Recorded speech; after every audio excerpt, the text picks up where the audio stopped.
पुणे जिल्ह्यातील शिरूर तालुक्यातील रांजणगाव परिसरातील एका लॉजिंगवर सुरू असलेल्या अवैध देह विक्री व्यवसायावर पोलिसांनी छापा टाकत 7 महिलांची सुटका केली असून या प्रकरणी एका आरोपीला अटक करण्यात आली आहे। दहशतवादी विरोधी शाखा आणि रांजणगाव पोलीस स्टेशन यांच्या संयुक्त पथकाने ही कारवाई केली। छापा कारवाई दरम्यान लॉजिंगमध्ये अवैधपणे देह विक्री सुरू असल्याचं आढळून आलं। पोलिसांनी घटनास्थळावरून 7 महिलांची सुटका केली असून त्यापैकी 3 महिला बांगलादेशी नागरिक असल्याचं प्राथमिक तपासात निष्पन्न झालं आहे। या प्रकरणी एका व्यक्तीस ताब्यात घेऊन अटक करण्यात आली असून पोलिसांकडून पुढील तपास सुरू आहे।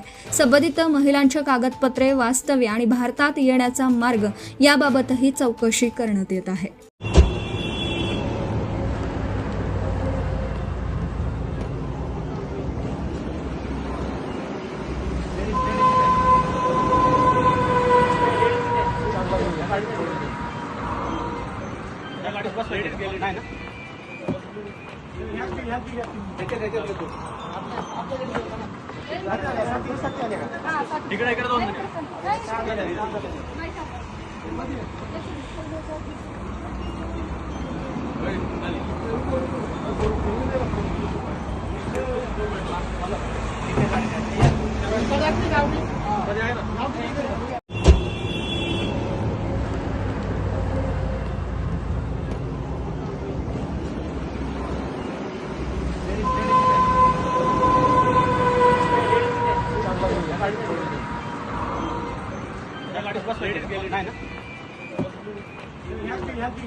Subscribe now and press the bell icon.